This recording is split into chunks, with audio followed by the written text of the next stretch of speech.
What's going on, everybody? How's everybody doing?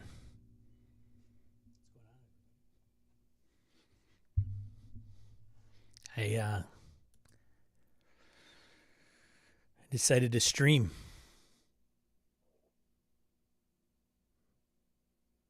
There's not going to be anybody here. Usually I got 5 people already sitting in the chat, but it's a little unusual today because today is BSRCon. And I didn't really commit to streaming or not. But here I am. So I may end up talking to myself for the next hour. I don't think it's going to be a full-on episode, full 2-hour episode, but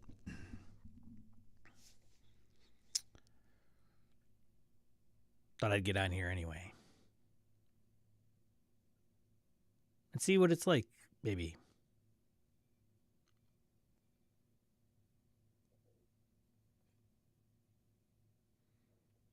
I don't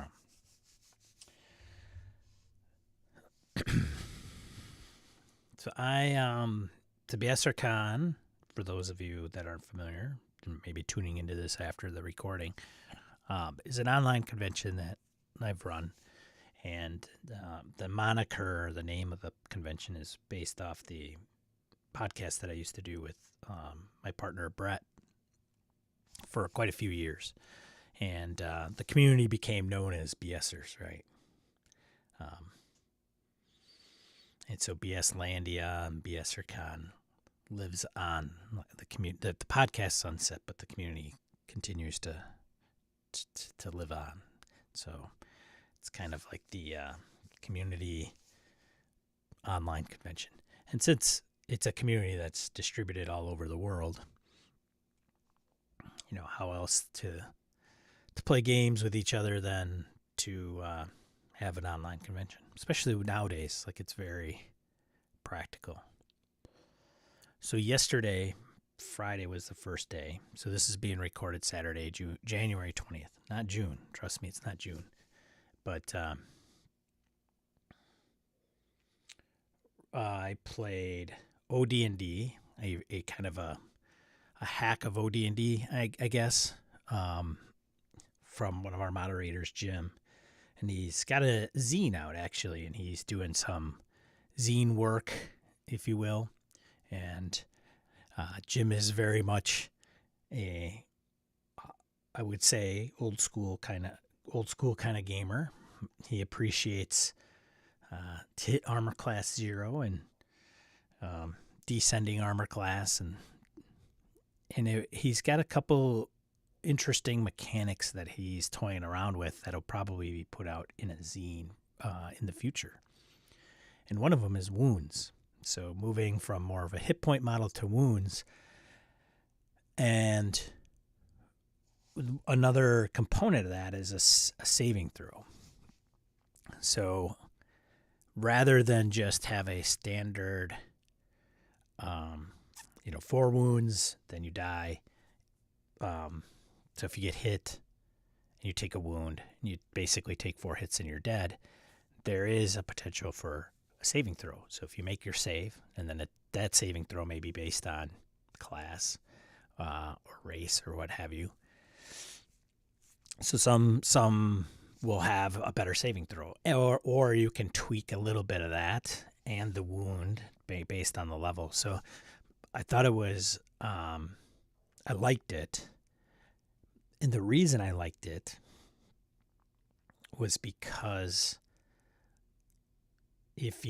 and Jim is very much let's look at all the probability and possibilities of the die rolls and what does that curve look like. And, I think if we sat down and looked at a lot, and I mentioned this last night on our Discord when we kind of got together and we were talking about his game.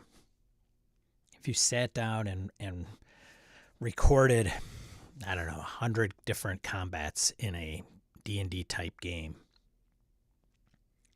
what would that look like pared down to a lowest common denominator? So in other words, how many average attacks and how many out of those average attacks, how many would be hits, and then how many out of those hits, how much average damage would be done, and hit points.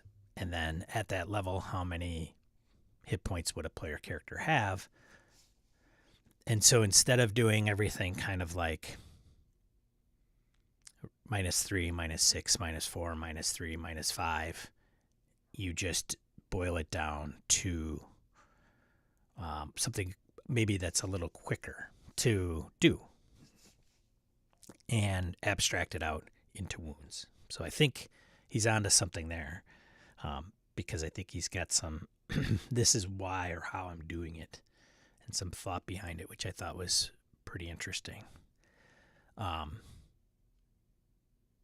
So I guess it's instead of like chipping away for an extended amount of time, you kind of boil it down to a few things. And one could say, well, some people have had issues with hit points only because how does it abstract damage? Because it's not damage, right? It's the ducking and moving and the exhaustion, but that's not the same as the condition exhausted, and you then get healed. So you're at 1 hit point and you're able to do everything as best as possible, whether you have 100 hit points or 1 hit point. Wounds is, I mean, you could boil that down into wounds, but if you only have 4, then you could say like you probably took a few good bangs and knocks. Does that make sense?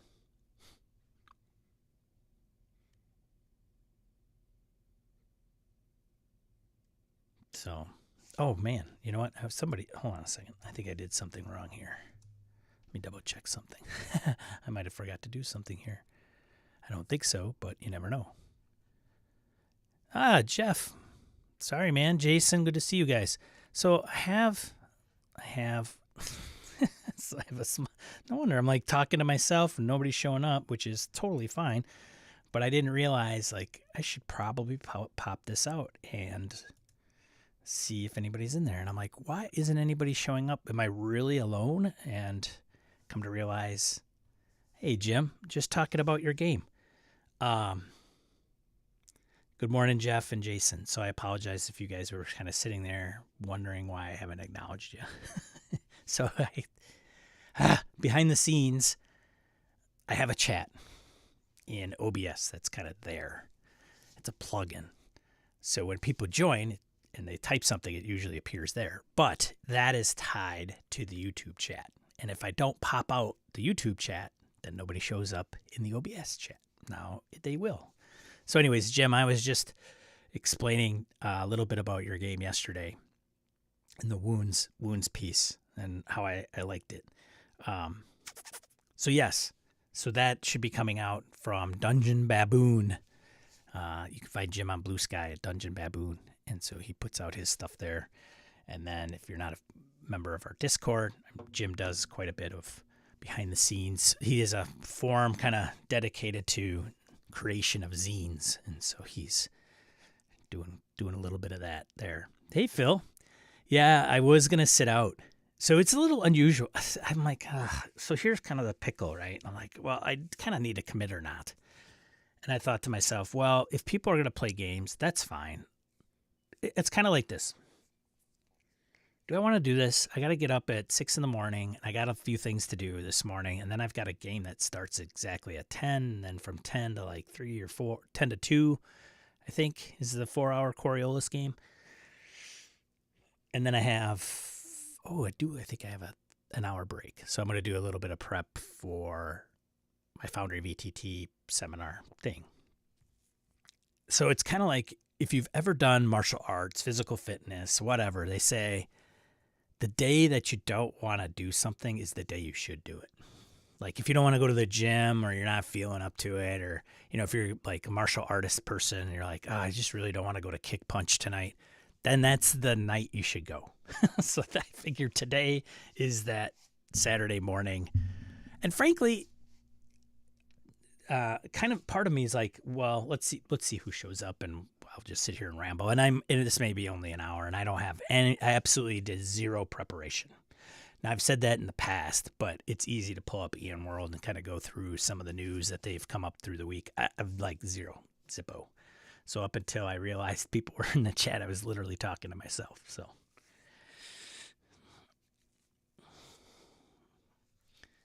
And I was going to do a stream tonight, which I may still do, but it may be just a soiree that people kind of hang out in the chat. So anyways, going back to BSRCon, so I played in Jim's game. The title escapes me, Jim, I apologize. But OD&D game, 3 of us, fun. It's funny when you know the game master a little bit, I think. The reason I say that is because I know Jim's gaming preference a little bit. And with that, running specifically OD&D, I had to have a mental conscious shift in how I'm going to play that game, right? You don't really kick down every door and rush in. And when you do encounter something, you don't do you fight it to the death? Do you even fight it at all? Do you just go around it? And so some of that was in the forefront of my mind when I was playing Jim's game. So I thought that was interesting. Into the hot house. It was in a section of Stonehell. There you go. Thanks, Jim. So it was good. Had a good time. Jim runs a good game. The other game I played in was Shadow Dark. So for those of you not in the know of Shadow Dark, it was I think it made $1.3 million on Kickstarter. And Kelsey's last name escapes me, but Kelsey had done lots of work, like a lot of role-playing game publishing, done a lot of work for herself, doing, I think, mostly supplements for 5e, as far as I know. And she came up with this game called Shadow Dark. And, I mean, it is a true testament to, hey, I like role-playing games a lot, and I like these types, and I'm going to kind of put out some modules and adventures and things of that nature and put them up on DM's Guild or whatever, or my own website, and sell them. And then somewhere in the mix, Kelsey decides to do this kind of streamlined version of D&D 5th edition. And I think it's kind of pitched that way. It's very much she does not say oh, this is something completely different, whatever. It's very much derived from 5th edition, but very much stripped down and has some very unique things to it. And to get the buzz and the backing, the amount of backers and the amount of financial support through her crowdfunding campaign was just fantastic. And the product looks great. It's all black and white. It's silver cover, silver inlay cover. I did not get it on the crowdfunding campaign myself. I was probably one of the few that didn't. What's up, Matty Q? Just a side note. And I don't know how many in the chat have backed Shadow Dark. So now everybody that has backed it, I think, has received or are in the they're getting their hard copies as we speak. And then she's going to put it out to the public because, of course, as a good crowdfunding person, she wants to make sure that the backers get their product first before the public can walk in and buy it off the shelf or order it from her website. So that should be happening this week or next. She mentioned them the middle of January for orders. Oh yeah, thanks, Matty Q. Yeah, hit the. This might be a low video because this was kind of ad hoc at the last minute. So I played Shadowrun. Eric Frankhouse of Eric Frankhouse Presents 2-time Iron GM winner, based out of Milwaukee. Just said, hey, I'll run Shadow Dark. I'll run 3 games. Which one do you want me to run? And I'm like, Shadow Dark would be cool because I haven't played it, and there's a lot of people that are raving about it. And so he hooked it up. We had like 5 players. It was a full game. Ran through a dungeon, kind of gauntlet style. I'm getting these types of adventures to be relatively interesting. Aragon, friend of the show, fellow gamer group member, had run us through Cyborg. And the only reason I bring this up is because I think the format works really well. You got to appreciate it for what it is, which is basically like you're in a dungeon or you're cyberpunk runners or whatever. And it's basically you're just being chased through the environment, which I think is kind of cool, especially for a one-shot. Harrigan's ran a little bit longer than a single one-shot, but nonetheless, the premise is, I find it's interesting in its simplicity. Maddie Q, I'm playing it in a Shadow Dark game at TotalCon next month. Looking forward to it. So, Maddie, have you played Shadow Dark at all yet? And do you own the game? So, Shadow Dark, people were like, well, what'd you think of it? And I thought it was a good game. Okay. Do I think it is like, oh my God, this is the greatest game in the world ever? No, but I'm a little more jaded on the D20 fantasy role-playing game side of things, because I just think there's so many. Do I think that Kelsey has implemented some very cool and interesting things in Shadow Dark? Absolutely. Would I like to use some of those things in a fantasy game? Yes. Would I just want to use Shadow Dark as the base core system? Maybe. And I think I bring this up because I interviewed Ben Robbins. Again, if you're not familiar with who Ben Robbins is, he's done Microscope, he's done Kingdom games. But Ben has also been quoted as kind of the person who came up with the West Marches style of play. Now, let me frame that up correctly. Ben did a blog post called West Marches, and he talked about the type of game or campaign that is. Now, people have probably been running West Marches since RPGs have been around, but Ben kind of put it out there and said, this is kind of the advantages and disadvantages of running a West Marches game, and this is kind of some of the things, and this is how I did it. And I wanted to talk to Ben to going to the West Marches thing. So essentially, with those that are not in the know about West Marches, it is basically you want to play with many, many, many, many, many, many, many players. So it's not like I'm going to get a game group of 5 people and we're going to play every week. This is very much a dungeon master kind of being a servant to the players. So the players are to schedule the sessions. They are to come to the DM to ask, to tell the DM where they want to go, what they want to explore. So there's a few things. It's very exploratory, typically in nature. It's very much driven by the players. That's kind of a key thing of West Marches. And you don't sit in the city. If you're growing up in the village, there's nothing in the village. It's very non-interesting. There's nothing there. And essentially what is to take place, he uses like a table in a tavern as a kind of foundation of the campaign. So when people are to go out and adventure, they go and explore, and when they come back, they go to this table and they etch in parts of the map to the surface of the table. Somebody could have it, hanging on the wall. And the reason is that those individuals come back and explain and log their information that they have been involved with, so other parties that want to go and explore something know that exists out there. Oh, we found a dungeon in the hole in the hill and we didn't go in there, but this now exists.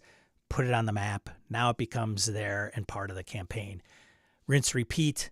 It is also very much a pickup game, kind of, in regards to players. They just, hey, anybody up for playing Wednesday night? Yeah, I would be down with that. Cool. Get 4 players. Hey, DM, we want to play on Wednesday night. Sounds good. Where do you want to go? I don't know. We want to go explore the dungeon that one of the characters found last week. Sounds good. Great. Then the dungeon master can prepare for that specific session. So it has some advantages to the DM part of it. The reason I bring this up is because if I were to run a West Marches game, the big conundrum that I've run into is, what system do I use? Oh, well, you could use OSE. Why would I use OSE? I don't know. Why? You should use Shadow Dark. Why would I use Shadow Dark? And I think analysis paralysis, specifically when it's talking about, well, what game system facilitates a better West Marches experience? And that is a rhetorical question, because there's people doing West Marches campaigns using all kinds of different fantasy game systems. And there's no wrong or right answer for a majority of people.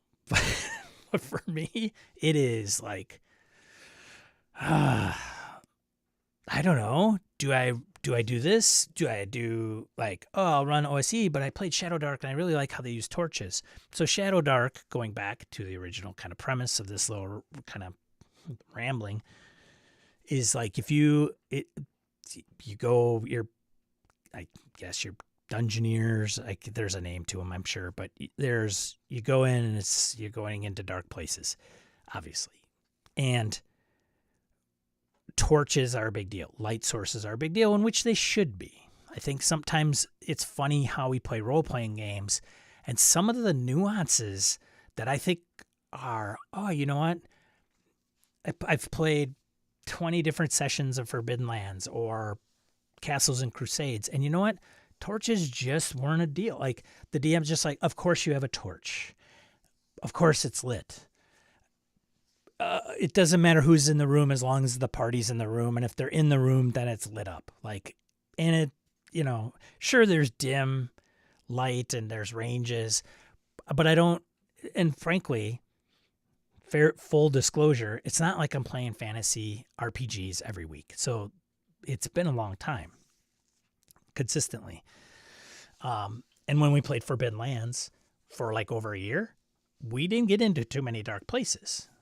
So anyways, when you have a torch in Shadow Dark, that torch lasts 1 hour in game time. Or let me back that up, out of game time. So who's lighting a torch? Who has the light source? Who's got it on their list? And so it's a little bit of resource, not intensive, but it is a resource-based game. I have torches. Okay. I light a torch. So I'm carrying the torch.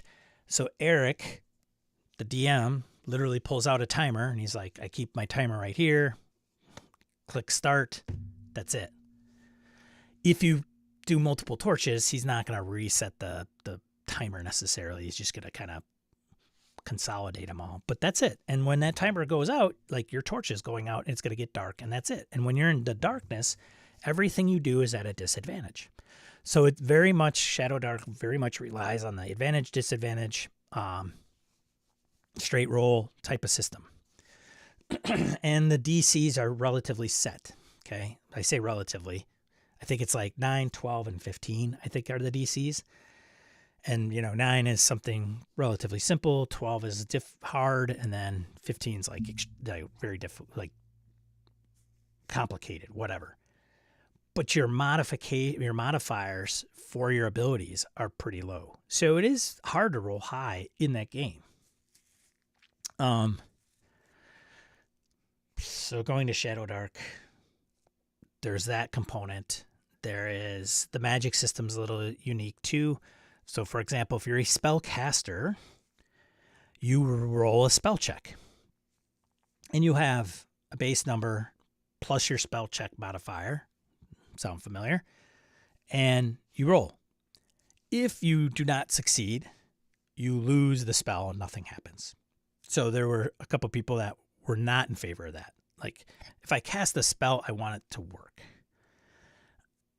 So in some games, it's you have the spell, you use it. There is no check. It just read the spell as long as it's got. You can do it in the spell casting time. If it's semantic in nature, whatever, you can talk verbal. You can talk. You can move your hands. If you can do that, the spell works. The but then you lose the spell. It's done. You've used it for the day. It's gone. It's out of your inventory. Well, Shadow Dark, where you can cast the spell multiple times, over and over and over again. The only tricky thing is that you do have a chance of it not going off at all. Or if you roll a 1, then you lose the spell for the entire day and it's done, finished. Or the adventure session or whatever the rule is specifically. I failed to recollect it. Recall it specifically. But so people are like, well, if I'm playing a caster and I have 3 spells, I just want to choose them and then cast it, call it a day. Okay, I get it. I'm going to have to rest to get it back. Although, so it kind of encourages you to do more spells, but at the same time, it kind of increases your chances of rolling a 1 and then bad things happen. What's up, Victor? I see you. What's up, Wayne? Morning. Hope you're feeling better.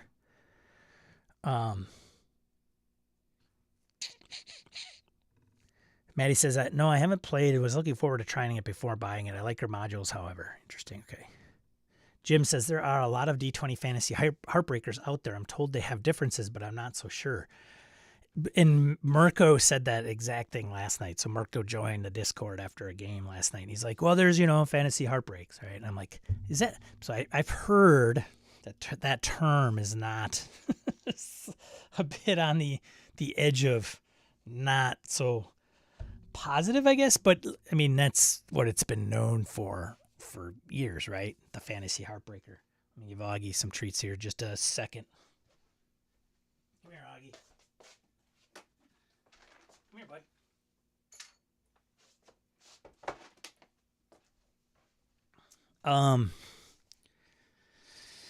Yeah. So there you go. Jim says original West Marches game was D&D 3.5, and it was. You're right. Confirmed.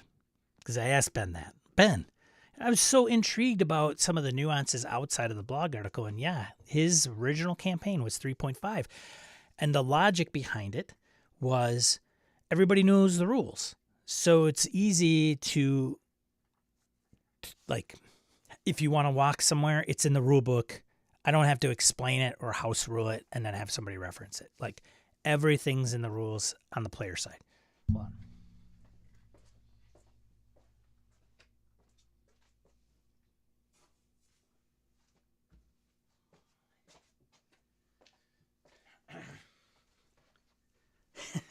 Augie paid me a visit, and I wanted to, deal with that quick before it really stunk in here. So, yes, he did 3.5, and the rationale behind it was if you're going to be part of this campaign, and it's going to kind of be, you kind of have to offload a lot of this stuff onto the players, and one way to do it is to make sure that they know the rules, and if the rule, let's admit it, I think 3.5, 3.0 is a big pivot and push to hear players. These are all the confines of the rules. So that's what he used. And he did it in person.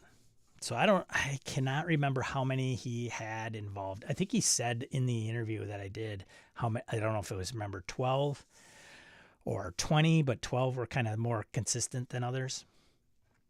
And that's a lot. Matty Q says so many consumables get hand waved. Eternal arrows, eternal rations, eternal water, torches, spell components. Yeah. Victor says everyone's got to have buy-in for consumables to be a fun thing at the game. Often it ends up being a scale of what consumables the group thinks are important. Yeah. Hey, Orcus Dorcas popped in late because I thought there was. Yeah. But is Sean trying to justify using Shadow Dark for West Marches game? I don't know if it's justifying or just I'm in my own head really bad if I were to run West Marches, because it's like, what's the criteria for what game system you want to use? What's up, Tad? Morning. Jim says, I track light sources and time when running dungeon crawls because I think resource depletion adds a bit of pressure. For sure. And he says, and I know, I should probably highlight some of these. And he continues, and I know players aren't likely to remember to track it themselves, which is fair. They're focusing on other things. Yeah, and I think that's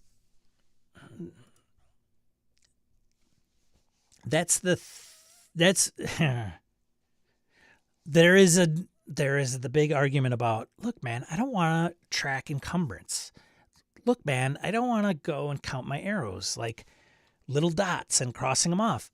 However, there are players that love that stuff. They love it. If they're shooting like bullets at NPCs in a modern game and they check off the bullets, they love it.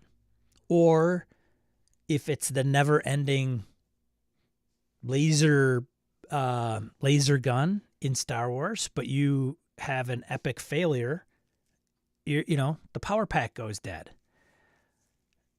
So I think there's a happy medium between them all. I like Forbidden Lands and the usage die. I know some other games that use it as well.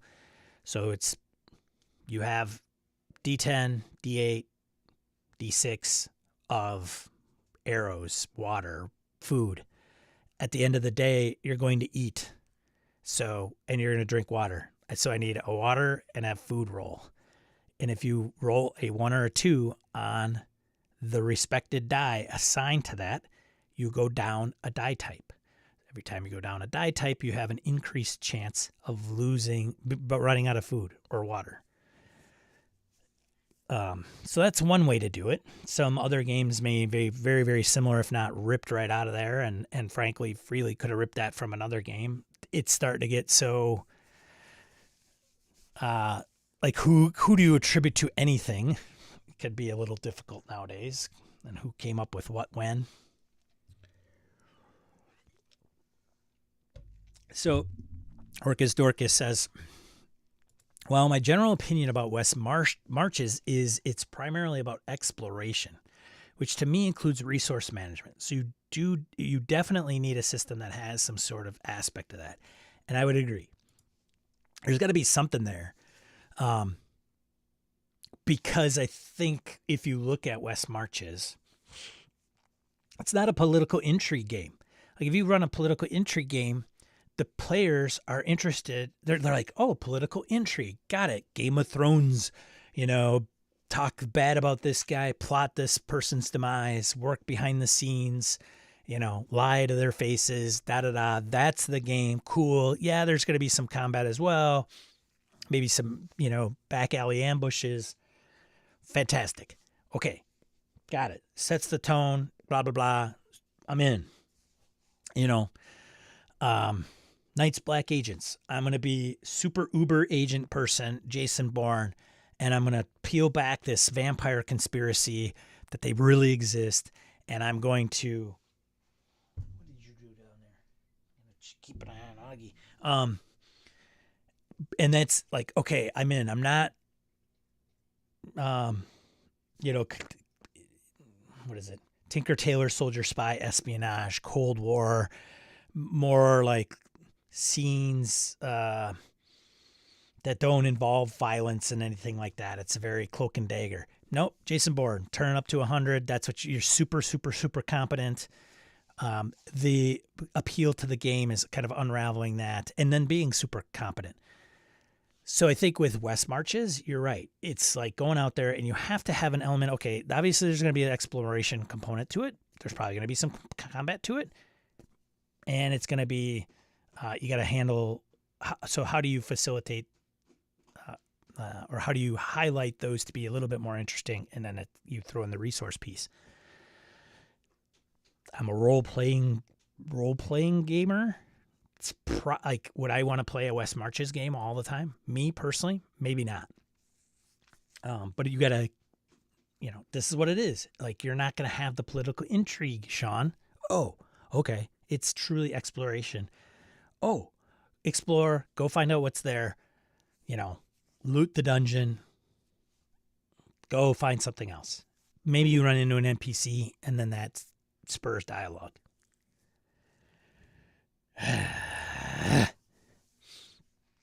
Maddie Q says, I experimented with that, and the guys hated it. Yeah. I went to the resource management in the book, Into the Weird and Wild. Works great, and it's super easy. Cool. Jim says, I agree about exploration and resource management being linked. Okay, looks like I've got some consensus here. Jim says, that's the one constant source of challenges. Orcus Dorcas says, oh, Texas size 10-4 on the Weird and Wild recommendation, which is coming from a guy in California, by the way, just so you know. Been watching too much Letterkenny lately, boys. Ah, yes, that would be right. A Texas size 10-4 from Canadians, even. To be fair. So, anyways, Shadow Dark. You want a Tilly, bro? So much. Michael Allen, good to see you, man. Yeah.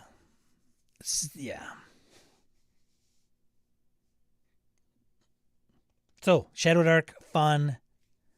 It intrigues me. But I also like, am I getting caught up on the theme of the game also? Because I don't know much about it. So it's like, oh, you're always in the dark and dungeon delving in Shadow Dark? That's kind of the thing? Or can you use, I know some people are like going to be like, duh, Sean, just like any role-playing game, you can make it your own and do whatever you want with it. So if you want to run like a regular kind of scenario fantasy role-playing game with Shadow Dark, you don't have to go down into the Underdark and, kill monsters and spiders and be in the dark all the time. Just, so there. But nonetheless, it's kind of like, well, is that and is that a marketing thing too? I don't know. It's in the title, right? Shadow Dark.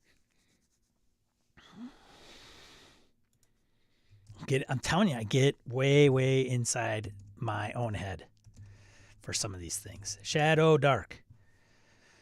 RPG.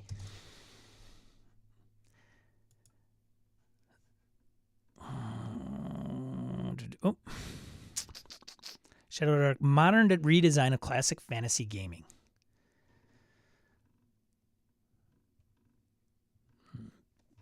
Okay. Short, succinct, to the point. Actually, I'll bring up our Kickstarter page because it'll be written out there. So here I'm.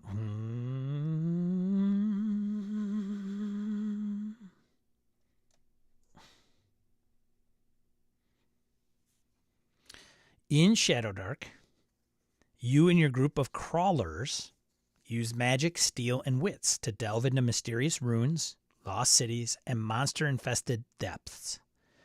So wondrous treasures and long-forgotten secrets await you, but don't let your last torch burn out, or you could be swallowed by the Shadow Dark. 5e players will find what they've been waiting for, an intuitive and complete TTRPG that serves as a seamless bridge into the heart of old school Renaissance, the OSR. Old school gamers will find a system that is familiar and nostalgic, but with major quality of life upgrades that modernize the old school experience. Like, I think the appeal to Shadow Dark is those two things. Like, Kelsey knows the deal because I think she has an appreciation for both worlds, which is not always the case with some folks, right? 5e, no way, no how. I am old school. This is what we do. 5e is like, OSR, what is all this, what are all these old farts playing? It's not always old farts, but I'm being, tongue in cheek. Let's not get crazy, people. But, if you take those two and you can get those two worlds, like, you're going to, and you could do it very well and execute upon it, you're going to have a $1.3 million Kickstarter. Testament, right? To Kelsey.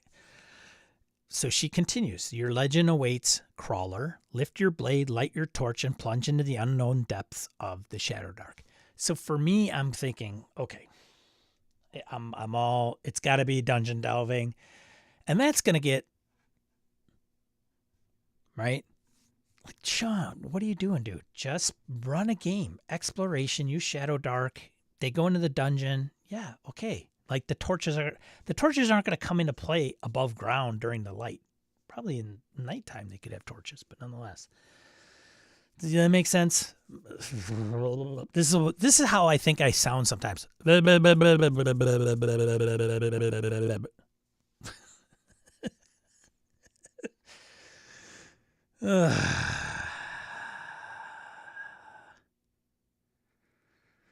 Jim says, I live under a rock and had never heard of Shadow Dark until yesterday. Oh, interesting. Or if I did, I probably linked it in my head with Blades in the Dark or Shadowrun or Dark Shadows or there you go. Yeah. Well, that's a great point. Like you can have a $1.3 million Kickstarter. She had 13,000 backers. Like 13,000 backers, okay? No, like this is not Sean like putting out something and then getting, all you guys to buy it. Like 13,000 backers is no joke. The funny thing is it's so small when you look at the grand scheme of the world and what like that's why I'm like, God, RPGs are just so small. They're such a small niche hobby. We love it. Don't get me wrong, but man, some of these just oof. Anyways, and Jim's, I would say, fairly tuned in. He's a pretty savvy gamer. I mean, he's here, right? Listen to Brett, a few episodes of Brett and I here and there. Victor Wyatt says, another one with heavy resource management is Torchbearer, which I used to own, but I think I never read it. I don't know why. I need to give that another fair shake. But I heard it can be a little crunchy. That includes torches and food, but it also includes everything you have in your pack. If a hit rips your pack, you lose something from it. Well, in Shadow Dark 2, the way Eric did it was at the beginning of play, and I don't know if this is just something he made up or if it's actually part of the spiel, but you have your equipment, yeah, and I think it's all slots and numbered and how many you can have. And they were numbered. And at the beginning, he was like, you got taken prisoner. You're going to roll 2d20. If they are high enough where there isn't anything in that slot, then you don't lose anything. If it's low, slot 1 torches, slot 2 water skin, slot 3 blah. If you roll a 1 or 2, whatever's in that slot, you've lost. So that's how you start the adventure. Which I thought was, that's one way to abstract it, and it's random, right? Like, don't look at me, man. I didn't take your sword. You lost it. You were gangplanked into this spot, or you didn't lose anything. You were gangplanked, and you kept all your stuff, and they just put you in a cocoon. Jim says, looking at it, I do really like the art. There is definitely trade dress in what Kelsey's doing. Like, even some of the third-party stuff, I think, is really trying to mimic some of these. The black and white line art. Here's, I don't know if I could pull up that image. Nope. Easy to read, right? Probably very similar to Gavin Norman's OSE in how, like, okay, here's a spread, and I want it broken in this particular way. So if I open up OSE and I turn to a page for a class that you're playing or whatever, kind of similar to DCC to some extent, it's all one. It's like one page. This is it here. So I think it's some of the design and layout for sure of this was very much intentional, right? Cursed Scroll, the zines. I mean, I'm sure you don't have to have like black and white line art to have a supplement for Shadow Dark, but like look at Merc board games and supplements. Look at things that like there's some third party that came out with a Kickstarter. I think it was a bestiary for this game, maybe. But yeah, it was very much aligned with some of the branding and trade dress that she was honing in on, which would make sense, right? If you want people to buy it because they're fans of Shadow Dark, you probably want it to look as Shadow Darky as possible. Some of the art. One of the other things that I found interesting about Shadow Dark is that there is like combat initiative, and then there's like regular initiative. Regular initiative, I don't think it's called regular initiative, but there is always on initiative is what she refers to it here as. It says gameplay in Shadow Dark RPG is fast. The game stays in initiative order even out of combat, and characters take one action and movement per turn. Since turns are so quick, everyone gets to do a lot during the session. So one of the things was like to make sure that spotlight doesn't get focused in on a single person for too long, you kind of go around the table even outside of initiative based on an initiative. Does that make sense? That didn't make sense at all.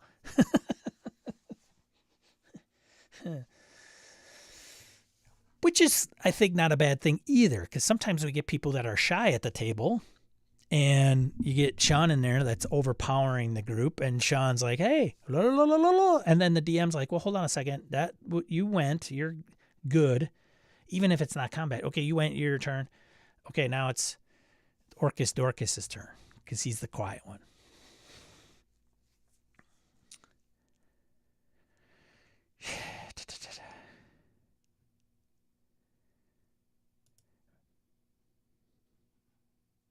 Matty Q says, I like that, but I'm also the a-hole that likes diminishing armor. I should probably put this on here. Diminishing armor and weapons. I feel like it helps control the economic aspect of a game. Spell components and armor repair and rations at all cost. Yeah, when's the last time a magic user took mend? Magic user. Wow. I'm old. Victor says Torchbearer does take a level of players who want that pressure. Orcus Dorcas, there is some people making stuff for Shadow Dark. Maybe someone has made something to supplement wilderness exploration by now. That's probably true, or I would imagine in there.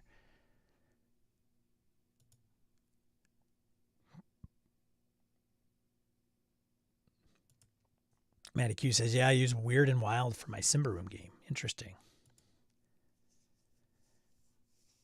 And Orcus Dorcas, rounding it out, says, if you don't want to tweak it yourself, which I probably don't. I'm lazy. Jim says, always on initiative sounds a bit like how I run large in-person games anyway. Well, that may be true, but there are some GMs that don't, or they don't know how to be like moving on to another player.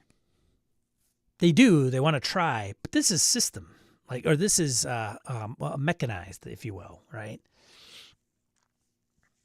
So, yeah, there you go. So I played Shadow. This whole dialogue is I played Shadow Dark, and it was fun. I had a good time. We had a good party, and the premise was fun. And so the pursuit of finding a fantasy role-playing game that might be good for a West Marches game is kind of like,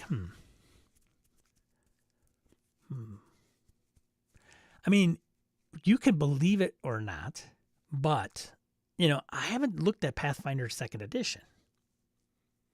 Would that make a good West Marches game?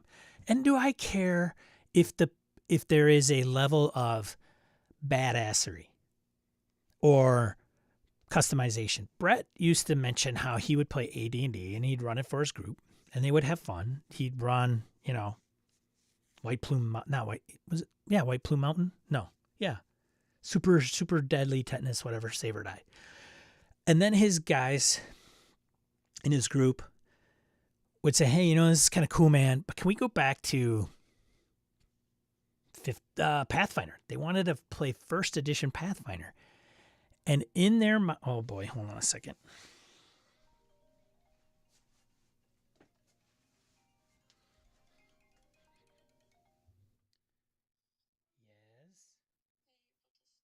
Yes.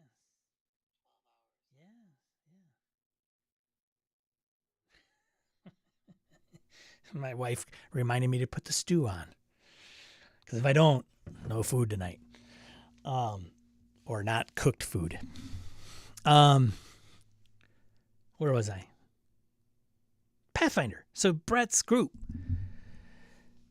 They think, now, I'm only going off of like an episode, I don't know, 3 years ago, whatever it was. It's been now. And some of their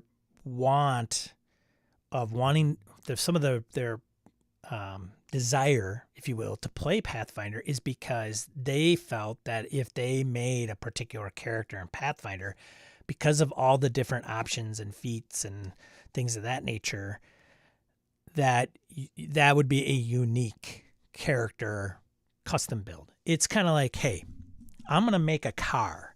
I could make a car that's like, I could get an old beater car and restore it.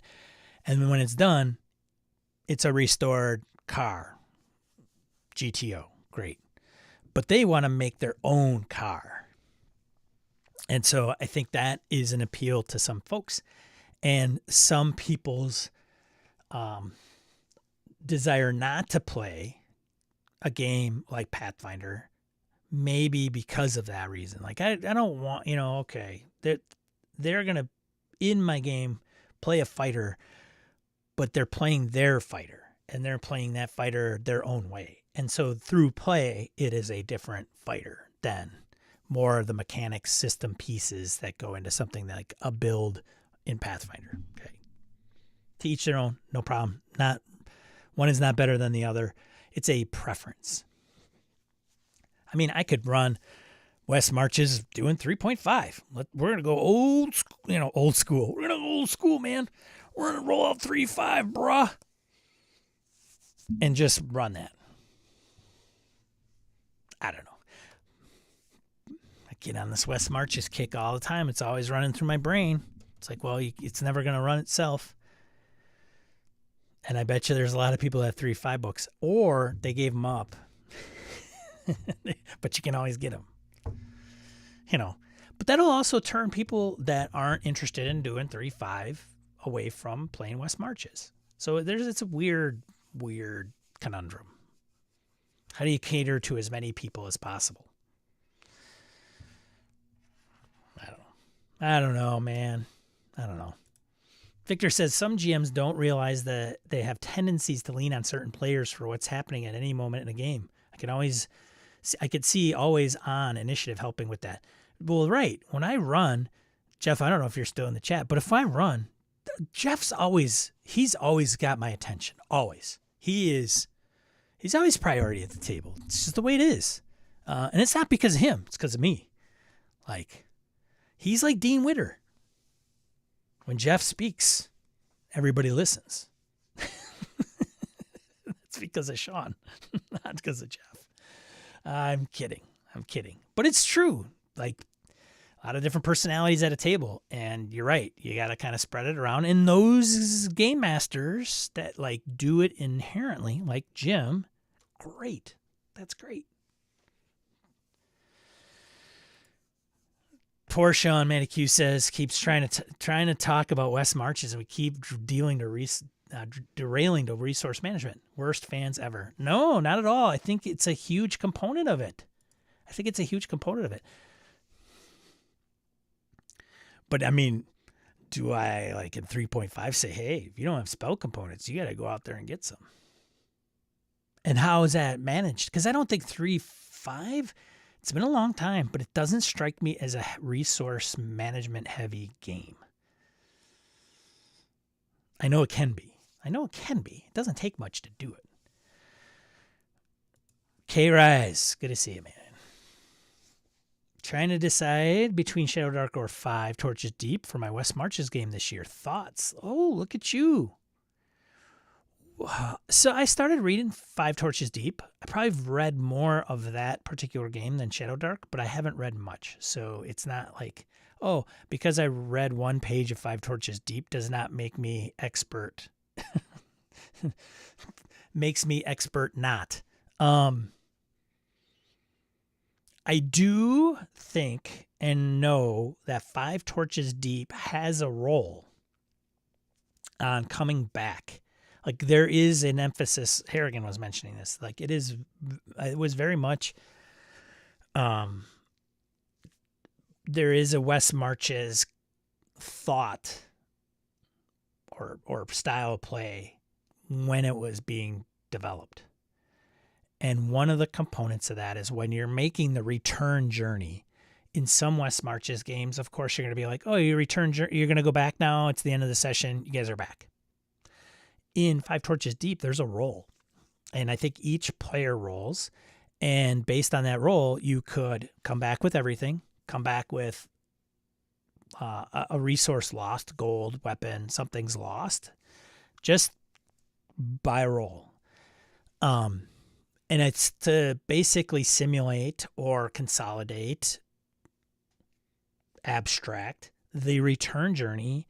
And instead of going through it, like, oh, you're going back and, oh, there's a random encounter and da-da-da-da, and this happens and that happens. And so, and you have to play through all that. It just kind of says you ran into something on the way back and you ended up losing X or Y on the whole grand scheme of things. So I kind of like that a little bit because you're at the end of the session. It's not done.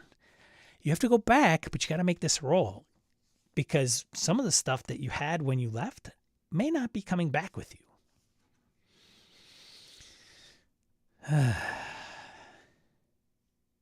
Jim says, like they elected a caller without realizing it.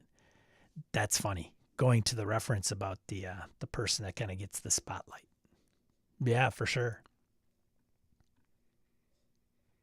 Or I'll even say, Jim, you get two people that are like, look, man, I'm calling the shots. And the one across the table is like, I'm calling the shots. Like in our Castles and Crusades game, that would be Jeff and I, right? I'm going to sit across from Jeff. Jeff will think he's leading the party. And in my mind, I'm leading the party because that's probably really what's going to happen. So my buddy Joe is going to have his hands full between the two of us. How is he going to manage that? Well, he can put the smack down and say, hey, always on initiative, man. Sean, shut up. It's Jeff's turn. Or Vic's turn, right? Oh, Jeff is in there still. Good. Victor says 3.5 does take you back to the original West Marches. Well, that's true. 3.5 is 21 years old. Can you believe that? Jeff and I got back into the hobby and playing with Jeff again when it was 3.0. 3.0 had been out for a little while. And then I think I had the 3.0 books. And since I wasn't plugged into like the hobby at that time, as much as I am today, I didn't realize 3.5 was going to come out like a few months later. So literally 3.0 books and then 3.5 came out. It had to have been, Jeff, I don't know if you remember, but it had to have been like less than 6 months for sure. What? Oh yeah, they fixed a few things. I don't even think it was a year. Had I known, I probably would have waited. Wayne says, Sean, I think it's about what you will enjoy prepping because you will still have to prep. I agree. And I think if you truly go West Marches, you're going to establish a few things. And I don't know if it's like, there would be like, okay, I'm going to come up with 3 or 4 or 5, and I'm going to just have that be known to anybody who's playing. Here are 3 or 5 things that you have heard is out there. Players, it is all on you to determine where you want to go on your next session. And they say, Sean, we heard this stronghold thing, these ruins. We want to go there on the next session. And then, to your point, Wayne, then the DM in that particular game, or the game master, would then prep what the details of those ruins are, right? And I think that is a type of game that, like I said, West Marches, that stuff appeals to me because I think if I know that and I have enough time, Then I can go, okay, ruins. Who is there? What is the current state? What will they find there? Where does it lead? Is there something else that it leads to? Maybe it's, okay, here's the ruins, and then underground there's a big dungeon. Or is there a clue there that points them in another direction or whatever? That stuff is interesting to me. It's not having to come up with... The reason I like West Marches and the reason it appeals to me is because I think if you, as game masters that want to be the long-term, big, grandiose campaign, many advise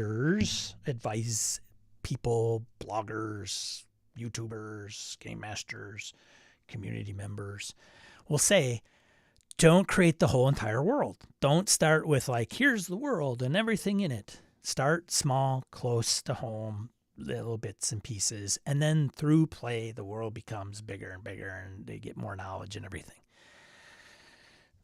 But I think some game masters, like, they're in the big world building. I mean, it's called world building. Maybe we need to stop calling it world building and just do like, session prep, and then through that the world is built. So I think the prep piece is kind of interesting, and I did that for Forbidden Lands on our first or second go when I ran Wayne. So I'd be like, let's put a site somewhere that they come across, and then I put it down and create it, and you guys were like, nope, and then turned around. Which is interesting too, because what happens if you're like, yes, we want to go there, and then there's a big old sign that says, place is cursed, do not enter. And the party's like, you know what? I think there's something to this. We're done. Session lasts, 10 minutes.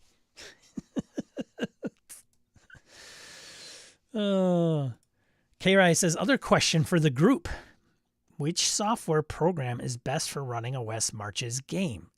Specifically the post-game and record keeping that all players can access. What's up, Eric? Good to see you, man. I think this is going to be something where, ouch, I have a foot cramp. I hate when that happens. I think that's going to be pretty interesting. There's going to be answers all over the place for you. I think if I did a West Marches, I don't know if I want a VTT involved. If I did, it would only be because of a map to track, though I know there's different ways to do it. Maybe a journal in there that would be to the players. Like, it would be a player accessible journal. That would be cool. People putting entries in there, like you have to put an entry and you have to make a note in there, or you don't get any XP. People put in a note, then they can read it, then they can determine. So now, whether you put that in a virtual tabletop or a Google Doc, I think you have to kind of determine the criteria of what you need the software to do, because there's lots of different platforms to facilitate that. And some may be better than others, and some may be more preferable to individuals. So if I'm a big Foundry guy, I'm not going to put my stuff in Roll20, obviously. But I would think, I use Notion. Wiki. There's another thing. Get a wiki or something that people. The problem is you got to make it easy. You can't get in all kinds of crazy markup stuff, right? If I have a player that's not overly technically savvy, boil it down to the lowest common denominator. If my mom were playing this game and she had to take notes and have them in one place and reference them, how would I make it the easiest way for her to do that? Because the overachiever, well, they're going to kick ass in doing that. I think some kind of online documentation is the way to go. K-Rise, I am interested so much in how you're going to tackle this, because I have so many thoughts, none of which are fully baked or good or bad, honestly. My understanding with Ben, when I talked to Ben, was don't roll it out to 20 people. Don't roll it out to 10 people. Roll it out to a small number of group. Like, get some documentation put together. Here's how it kind of works. Here's some of the expectations. Kind of a session zero, but in documentation form. Anybody can reference it and they can see it. And frankly, even just kind of convey, like going over it with that core whatever, beginning group, right? Early adopters or whatever you want to say. Because then I think they can also take that to the next group that they play with. And then it just kind of snowballs, and then people start understanding kind of what is expected and what's going on, where to reference things. And if you do it in a smaller group, when those questions come about, it's questions from 4 people, 5 people, instead of 14 people. Trust me. Trust me. Trust me. Trust me. Get a core group that understands where everything is. Have them shoot holes in all your stuff. Patch them. And then when the ball starts to, pick up speed and get much bigger, a lot of those holes are going to get patched and not be as gaping wide. Yo, dog.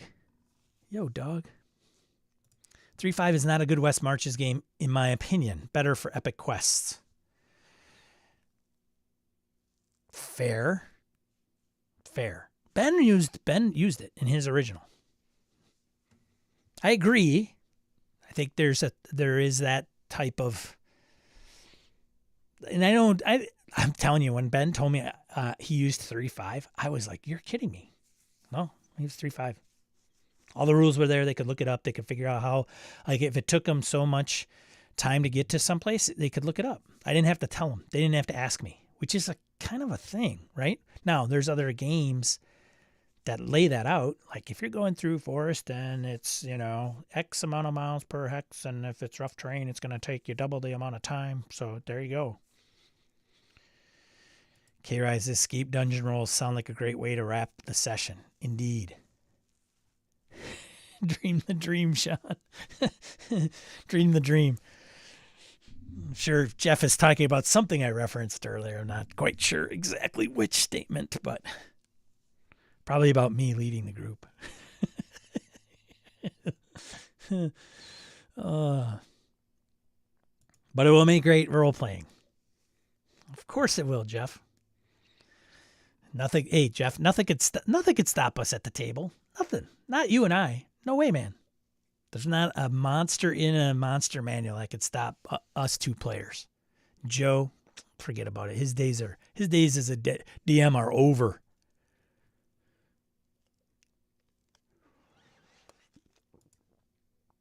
We have grown, old Shambo. There's the Shambo. Yeah, that's gotta hurt. Hey, John, how are you? Good to see you. Thanks for joining. Where are we at? 9 o'clock. Okay, I'm going to go a little longer. Usually I stream for 2 hours, but I have BSRCon, and I have a game at 10. So I should probably take out my little dog before 10 o'clock. Maybe get something in my stomach so I don't starve for 4 hours. Victor Wyatt says, checking shelves. 3E came out in 2003, 5, and 2003. Yeah. So we bought 3E at the tail end of 2003, apparently. I thought it was sooner. I don't know. Time is, well, it's relative.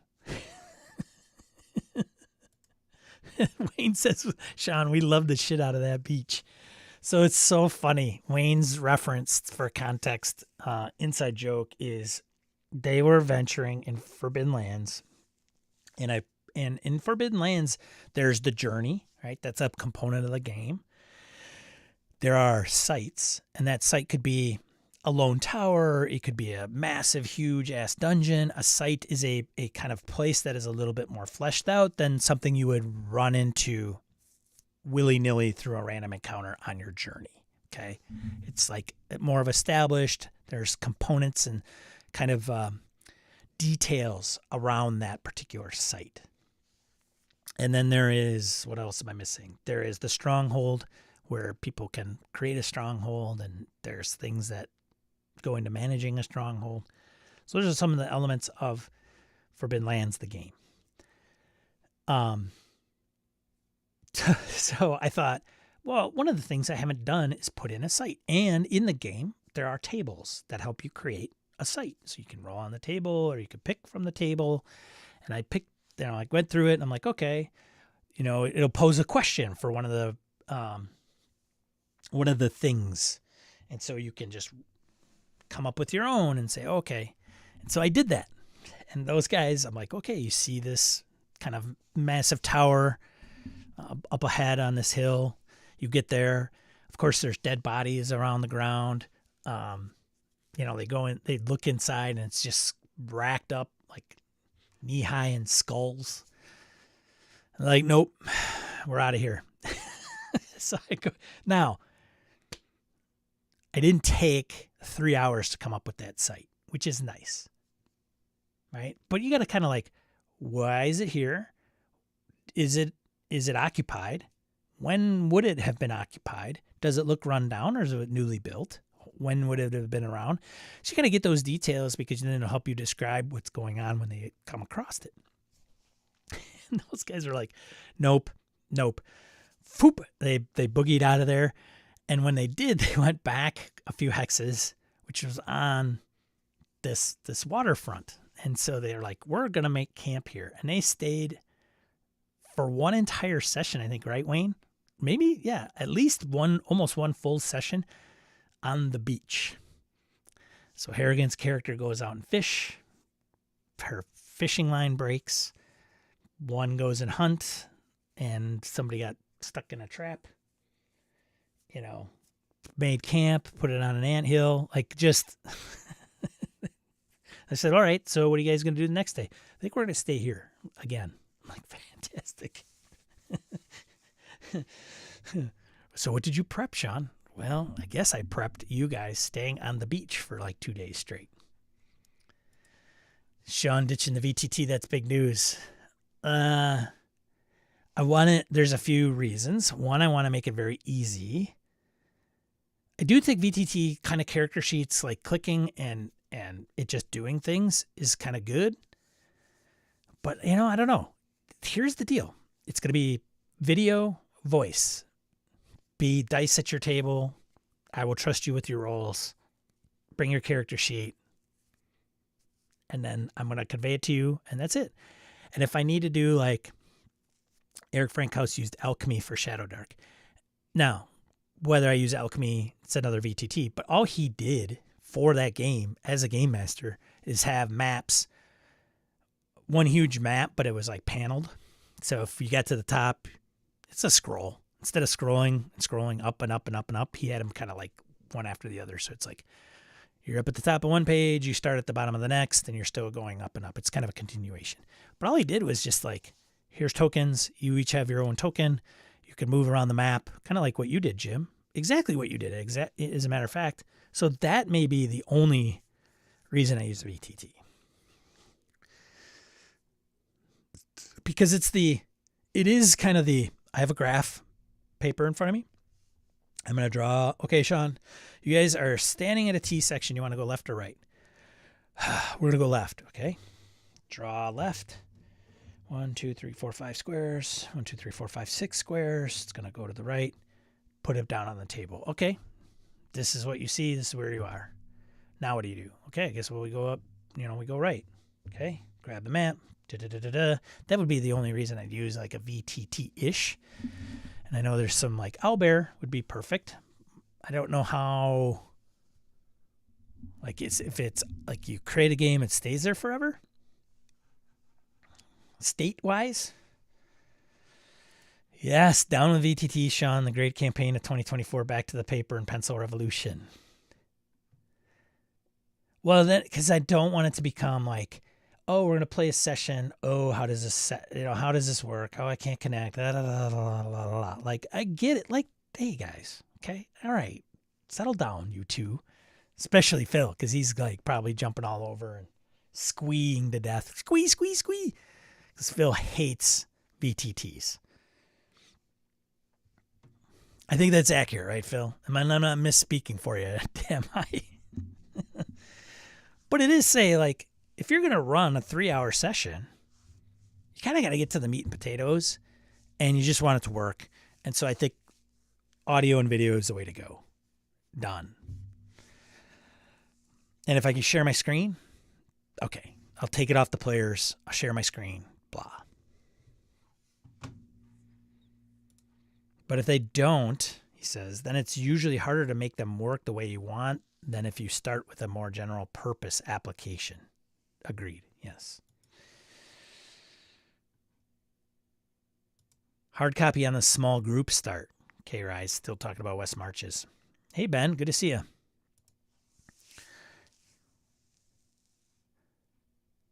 Wayne, chisels, stone tablets, and dice made from the knuckle bones of pigs you slaughtered. These pencil and paper machine birth tools are not for real role players.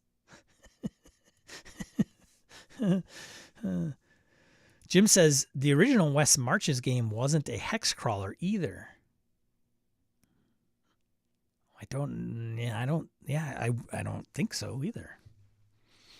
I don't think it. No, and I don't think I would have a hex crawler-ish game, maybe. I would just say, like, well, I still think there was, like, a time to get there and things. Like, there's a little bit of that wonkiness that you have to kind of manage.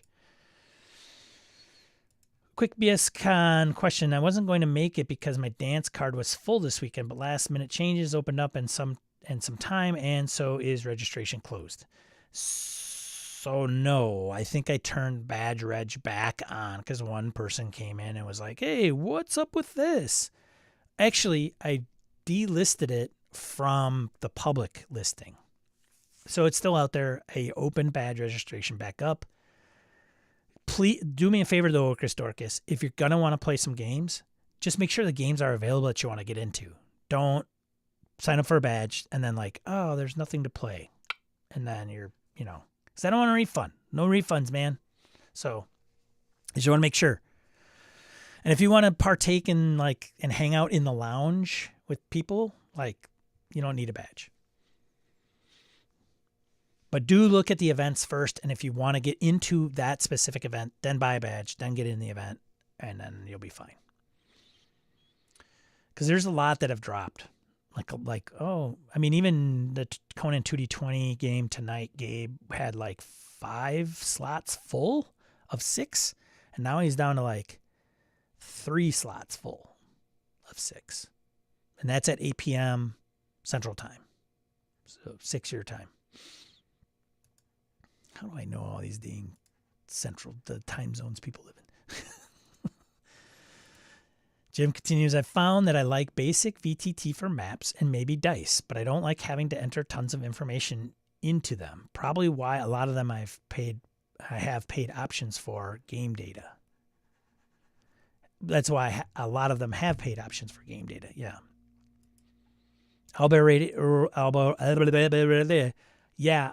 Rodeo is great for that use case, and yes, maps could stay alive between sessions. Okay, that's good to know. I figured it would. So,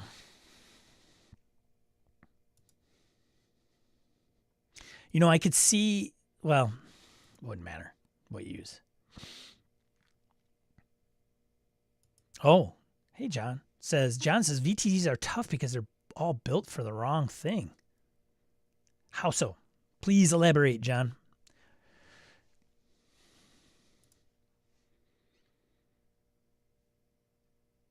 Shambach, good to see you. Thanks for hanging out last night. You're a quiet guy. Don't be afraid to inject into some of these loud voices in the lounge. Overslept this morning. You're fine. I didn't know if I was going to actually stream. So the fact that I have as many of you here today, this morning, is a treat. Thank you. because it started out where I thought I was alone for like the first 20 minutes when I really wasn't. So Jim says spreadsheets aren't great, but it's easy to dump a bunch of data into them and make it look decent. Yeah. And it's easy to do custom character sheets with automation if you know / don't mind learning how to do table lookups with formulas. Yeah.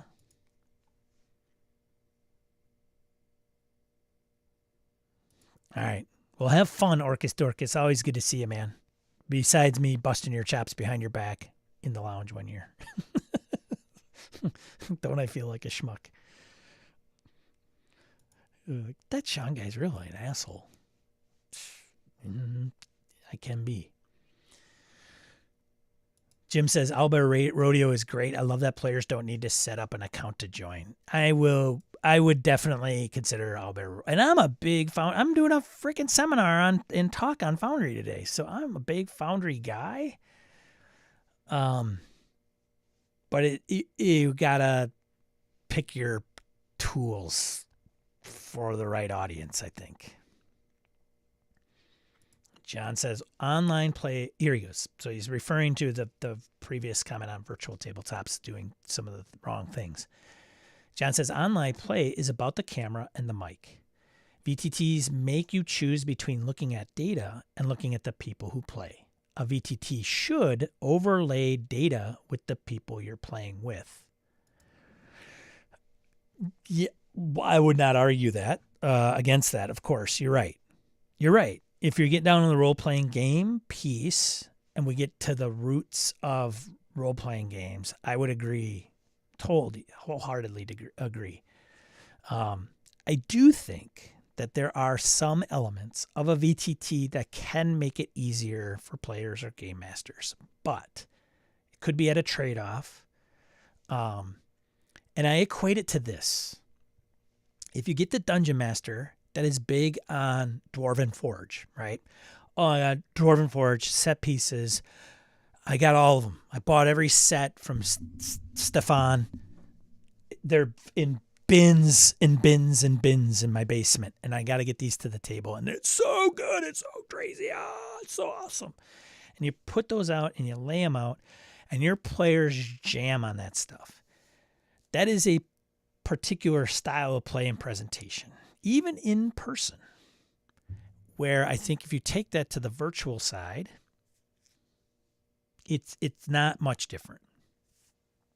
But it's true. If you are like that aside, then the VTT is not necessarily, should not be the center stage. Just like maybe the huge ass dungeon you just put together that's on your 10 by 12 foot frickin' 2 ping pong tables may not be. That's like, dude, look at, is it Go Samba? Is that his name? Go Samba? The Twitch channel, twitch.tv/Go Samba. He's like the AD&D guy who's, I think he does his show from his gaming table, like in his basement. That is literally like a 10 by 12 foot, few planks of plywood. And it's all just terrain and set pieces. That's for like AD&D. Anyways. And he continues, I apologize.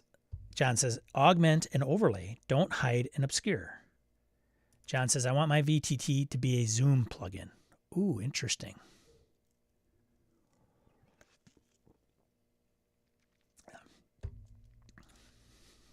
Yeah. Yes. Well, the funny thing is, to John's point, is that the VTT space, audio and video, most of them suck. Totally. We always use audio and video as something else. When's the last time anybody used Roll20's audio and video? And it worked just fine.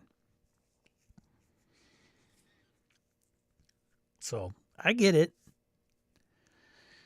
I do see some elements of virtual tabletop. I mean, I have many of the free league games paid for virtual tabletop versions of Foundry. their modules and stuff. And I do think they do a really fantastic job of executing what it needs to do. Roll20 isn't bad either. If you buy I want to play this game, Roll20, Call of Cthulhu, whatever, official module stuff, and it helps organize things maybe a little bit better. Because I think I have pen, paper, and dice. Sometimes I get pen, paper, and dice. Sometimes that will mess me up too. If I get too many notes and binders and I'm flipping through pages, I think a VTT can streamline that process pretty quickly too. Especially if you have, I find if I sat and prepped with paper, pen and dice, like the olden days, and I got down, because I would take things out of the monster manual, I need the monster manual in PDF, because then what I can do is just print the monster and throw it in my 3-ring binder. So when they get to the place, here's the monster. Done. Convenient. Pain in the ass to prep for. In a VTT, maybe similar, but I would know where the monster is. I could put in search, and I just pull it up and put the token on the table, and if I click on the token, it comes up with the thing. I will say, with Tomb of Annihilation, I bought on Roll20, and it was all the maps and all the monsters and all the areas were keyed. I didn't have to do anything for that. Now it's a little bit different to what John might be getting at, or Curse of Strahd, right? Doing it on Foundry. The problem, I mentioned this before, the problem I have with books. So if I get Curse of Strahd or Tomb of Annihilation, it's in a book. And the book is page. Turn the page, here's more info. Turn the page, more info. And we all know that role-playing games aren't always page by page. Because the players are going to go that way. Well, that way isn't the next page. It's 10 pages forward. Shit. Now, VTT eliminates that. Yes, you could get a PDF that's like a happy medium where you're like, oh, you have it bookmarked. They're going off to the graveyard. Here's the bookmark to graveyard. Click. Opens up. But a VTT, if it's keyed, I just click on. Now, not to get it to mimic a video game, because I know that is a huge concern, and that is something that would not appeal to me either. But as far as organizing the plethora of information, it comes in handy, in my opinion. But I do get your point, John, for sure. I'm with you. There's a couple key points that it doesn't do that great. John says, yeah, they're all using a bad implementation of WebRTC, which isn't great. Yes, I agree. Yes. Yep.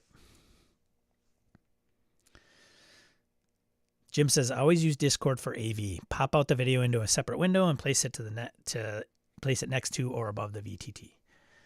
Yeah, here's the thing. Phil's Discord sucks. Right, Phil? Phil? Up in Canada, where he is, we have to use Zoom, which is fine. It works. Tiffany says, in short, VTT is good for games that are published, but not for homemade games. I have done hybrids of taking paid stuff and mushing them together, but still really hard. Yes, I would agree. Like if you get a canned adventure and have it all keyed and all that's done in a VTT, it is worth it, in my opinion. And John agrees, it looks like, too. So, but homebrew, I have to admit, homebrew is not, I think you're right. If you're doing homebrew, whether you put it on a piece of paper and write it all out in a tablet, write it in OneNote or your favorite note-taking app, or into a virtual tabletop in a journal entry or a keyed data text box, that's all kind of very similar. And it may not be easier. Just get the piece of paper and call it a day. Well, good Phil says, yeah, I pay for med grade service and my Canadian internet sucks on Discord. Huge hassle. Yeah.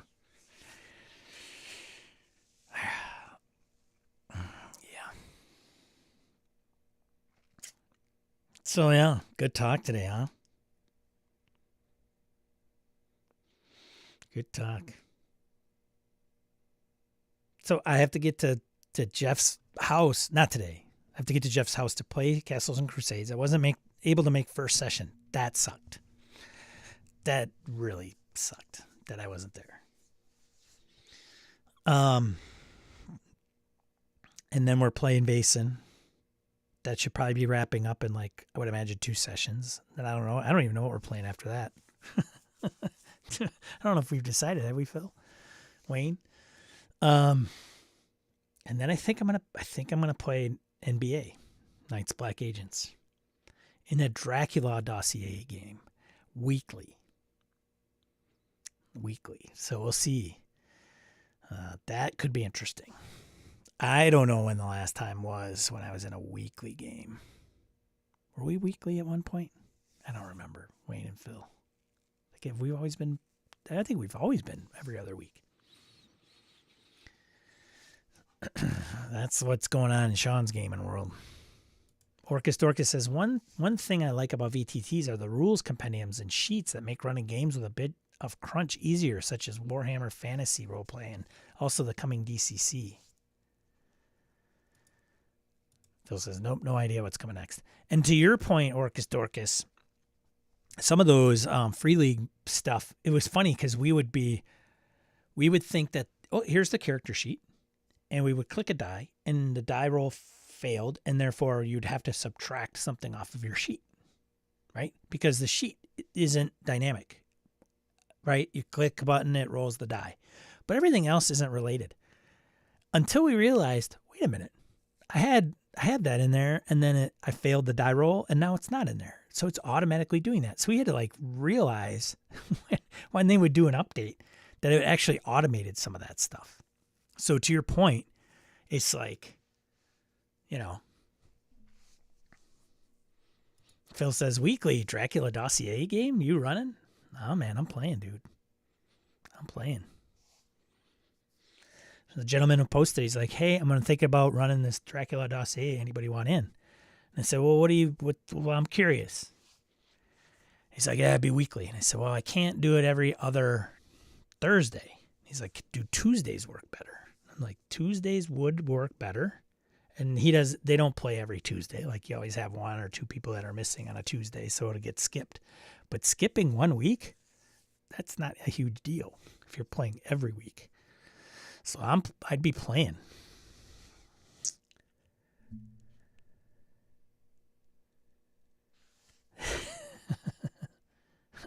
Oh, that's right. Harrigan's prepping. What is he prepping, though?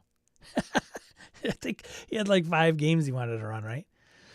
Michael says, I'd love to run Dracula dossier for my group. Just got to get them to read the book. So this guy, I should stop calling him this guy. He's run it multiple times. And he's played with this group that is like, and there are people he's met through online play and on the internet. So it's not, hey, I have a 20-year group and we could use 1 per person. So I'm not coming in as like this, I'm unknown, but that's nice. My first words to him were like, all right, here's the deal. If we don't gel, it's okay to tell me to bounce. He's like, okay, same, right? Like, if you don't gel, you can bounce. I'm like, now, kind of laughed at it, but I'm like, being serious. Because I never want to join a group and have that weird conversation. Like, if it's just, hey, man, I don't think it's working. All right, that's cool. Let's get it out of the way. Get it out of the way on the upfront. Look, if we don't like you, you're going to have to leave. Okay, that's fair. Good, got it. No, nothing personal. But it is.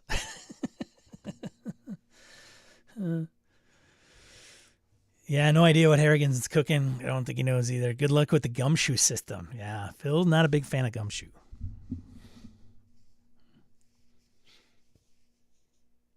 Yeah, we'll see. I think so. This goes back to Gumshoe. Being on that note, I only got a few minutes. Right? Being on that note, we were talking about this too. If you had a game, and the game was this, and you had a great game master, can that great game master make that game that may be kind of a great game experience? Some of us would say, yeah, absolutely. And same with the players. If you had a good group of players and the game system's meh, can you have a great game?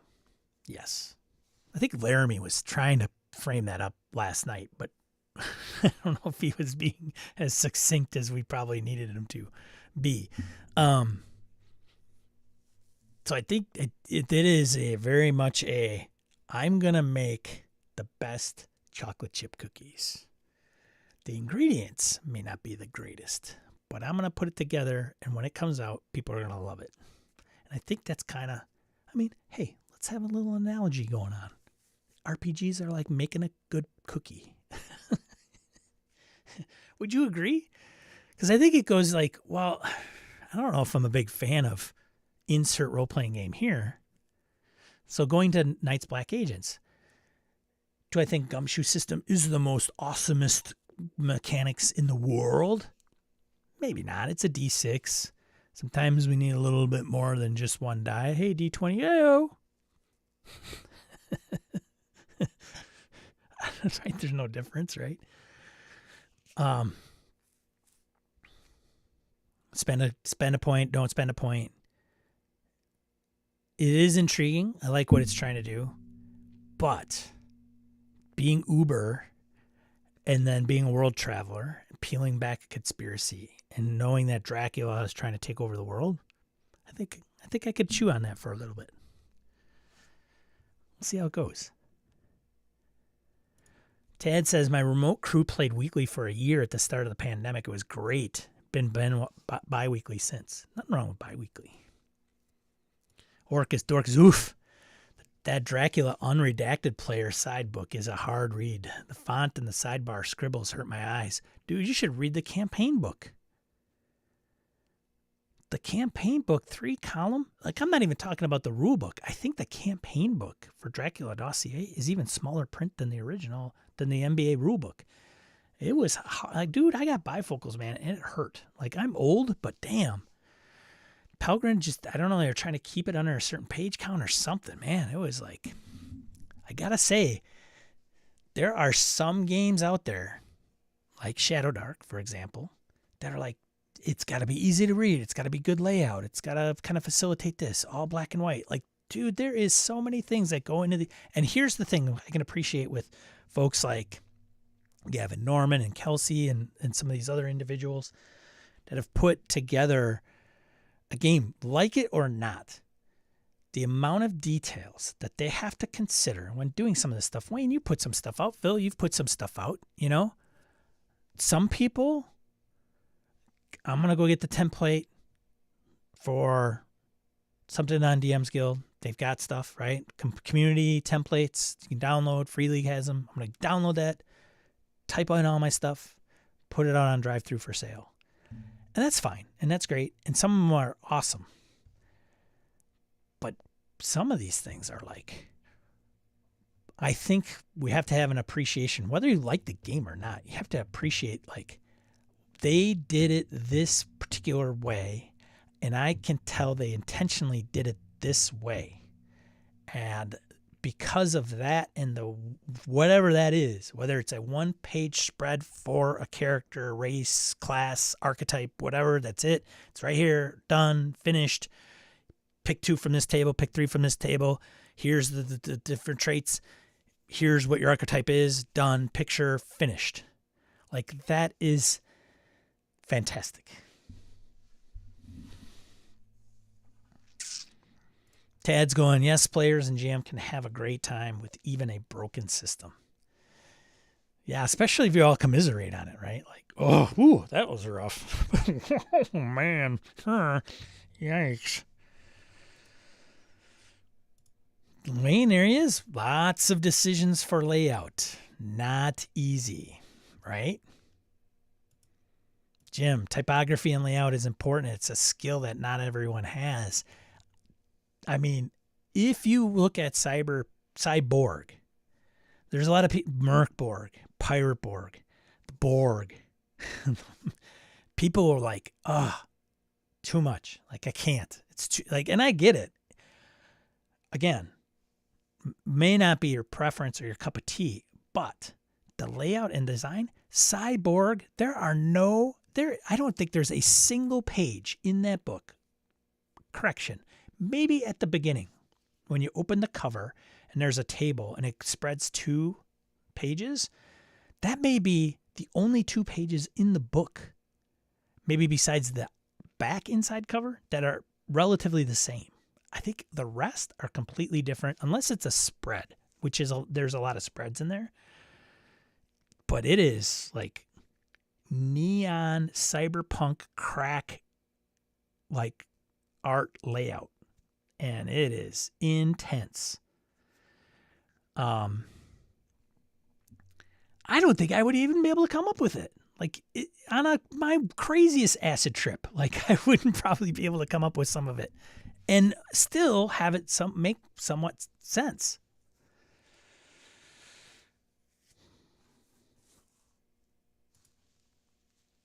Orcus Dorcas says, right. I get it's supposed to be in-game item technically, but it doesn't need to be that authentic. You want the players to read it and refer to it in-game, but it's just a pain. He's referring to the Dracula redacted book.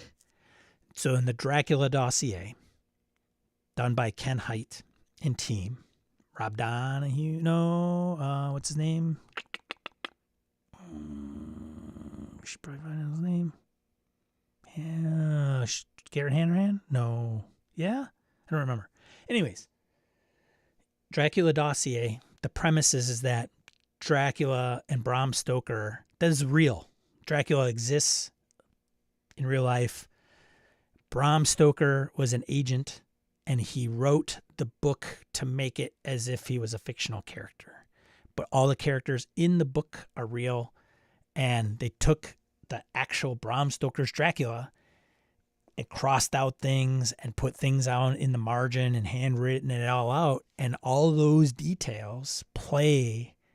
It's a prop. You plop it on the table and go, here, this is what you find. And you're like paging through it and you're trying to unravel and peel back Dracula's motivations and Edom. And Edom is a special task force that went to recruit Dracula, a British special branch of MI6. And so the Edom files are the files that outline all of their attempts to do that. And they still kind of tap Dracula to do certain things, and Dracula turned on him. So there's this like Edom doesn't want the characters to kill Dracula because he's a resource, and there's like, right? It's fantastic. But to Orcus Dorcas's point, reading the Dracula book and then all the notes and everything is can be hard on the eyes. Jim, I like Rangers of the Middenvale. Lots of great stuff in that book, but holy crap, is it difficult to read because of the terrible font choice and layout. Yeah. Rangers of the Middenvale, I agree. I think it's like Times New Roman or Courier New font. And not a lot of things to break it up. So I would say it's very self-published. The board games made a decision for the artsy over legibility. Yes, they turn that lever up, way up, for sure. The slider. Phil says, if the book is hard to read, it's an instant pass at my advanced age.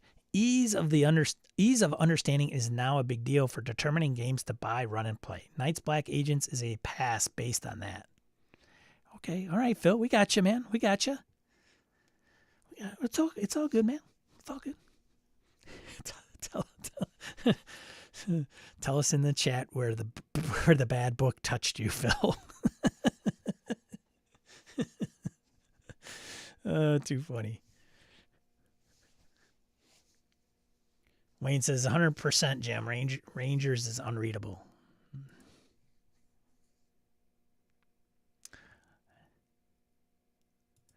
Jim says, remember, in the 90s and early 2000s, when every RPG book had pages of flavor text in illegible script font? Or maybe that's still a thing with some games. Maybe it's trying to capture something. Wayne said Mage 2nd Edition had gold foil calligraphy over gray. Shambot says a great layout is well-designed and a well-designed floor plan. It should just flow and naturally lead you without you having to guess.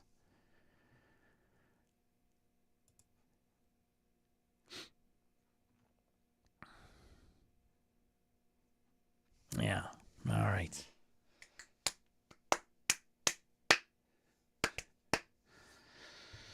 Coriolis I'm playing today. First time. I'll see how that goes.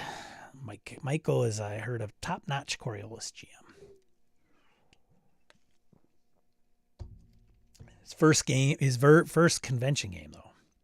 So I think he's a little nervous. We'll have to put his nerves at ease. Hey, man, you got this. We're just a few players. It's all good. We're not going to know if you screw up or not. And if you do, we'll record it and put it on the internet and shame you to death.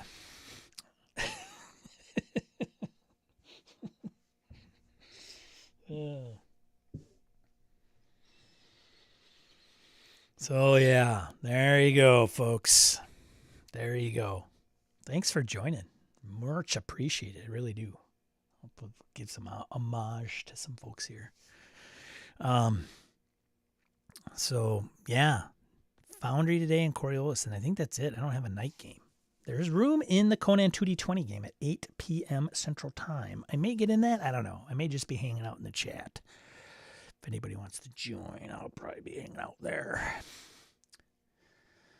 And then tomorrow, I don't know. I don't think I have a game at all tomorrow. But I do have to meet up with Mom, which was not something in my playbook at the time. But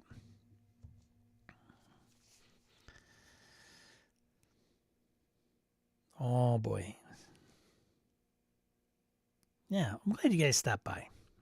Jim gonna be in the lounge? Cool. Yeah, we'll get to a big soiree tonight. Maybe, I don't know, Gabe's game probably doesn't wrap up till like 11 tonight. Maybe 11. Put it on the books. People can hang out till midnight or 1 o'clock, depending on their time zone. Be in the lounge throughout the day, on and off. Yeah. Cool. Well, thank you to patrons of the show. I really appreciate it. Thank you so very much for donating your hard-earned dollars to this dude's freaking hot air machine every Saturday. Much appreciated. Thanks, guys, for joining. I much appreciate it. Would have been a very interesting hour and a half. I think I could have done it. I do these probably better than any other videos because other videos are like, oh, that didn't sound right. I'm still trying to get this out. Oh, it's edited. We'll see how it goes. Anyways. And if you're at BSRCon, great. Thanks for going to BSRCon. And if you couldn't make it, that's okay too. And if it's not your jam, that's okay too. So we'll do it next year. I think I'm going to make a couple tweaks and see what happens. Probably shorten like registration and event stuff where it's like 2 weeks, boom, submit event, get badge, sign up for events, con. Like I think it's a month, 2 months out, just too long. The mentality was right. Like, oh, you get the badge and then the events are submitted. And then you get to look through the events, pick and cool, kind of line them up. And then you register and then it's all awesome. It's too much time. And I don't think it's needed. I might cut down on a few things. So anyways, I'll be here next Saturday, 8 a.m. Central Time. Yes. And I think that's it. I'm going to sign off. I'll let you guys get to your weekend, what you're going to be doing. Some of you I'll see a little bit later. Otherwise, be a positive force to the tabletop RPG hobby. We'll talk to you later. See ya.